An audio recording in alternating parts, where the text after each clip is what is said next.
Hello everyone, my name is Malcolm Gladwell, and we are today going to have a very special conversation with our good friends, hosted by our good friends from T-Mobile, talking about digital transformation, about how the rise of data and the rise of the digital revolution transforms traditional industries. And we've got representatives from two very, very different parts of the business world, one healthcare and one consumer retail. And we're going to talk about how those worlds are changing in ways you may not even have understood or recognized are happening. Yeah, 5 years from now is really going to be 18 months from now. So, because it's going that fast. Yeah. To us, as an organization in service of our customers and our team members, it's really going to be a consumer and team member centric strategy that is really taking into consideration putting everything at the fingertips of the team member and the customer. So it's right there, available to them when they're either shopping, they're working on their farms, or whether they're working within the communities that they're serving. It's all the information that they need is at their fingertips. We really are at a tipping point with healthcare delivery and the enabling technology. And much like you, Al, our patients are consumers.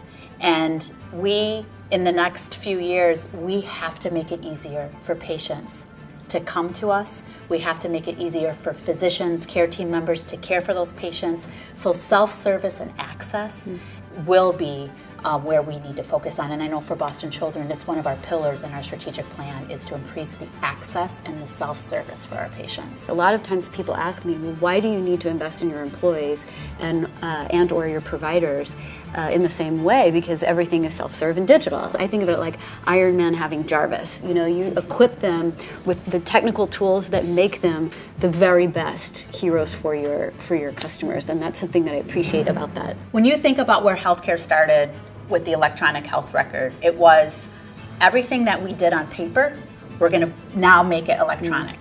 And I remember talking to some EHR, electronic health record vendors 25 years ago, and they're like, we're going to make it faster. We're going to make it easier for physicians. And I said, never tell them that, because nothing is faster than a piece of paper and a pen when it comes to documenting. And now the pendulum has shifted with electronic health records, with ambient AI. We've been piloting that in some of our nursing units where they come into the room and they can talk to the patient and capture that information instead of sitting there with their back to the patient typing.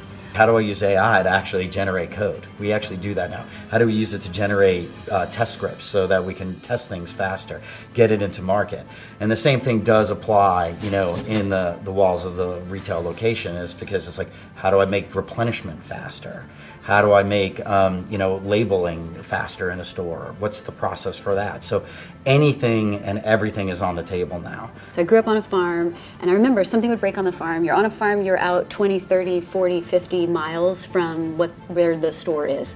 You're oftentimes maybe not in a place where Amazon's going to show up and deliver that same day. To be able to work with a retailer that understands when you have to stop and go and get the correct solution for the thing that broke down, the timing of crops or the timing of when you've got to get cattle ready for sale is so important that if you have to go off and spend 8 hours to track down where do I get the thing that I need, it really does have an impact on your profitability, your bottom line as a farmer. And I think you guys are really helping to bring technology into a way that really serves your customers. Well, this has been incredibly fun.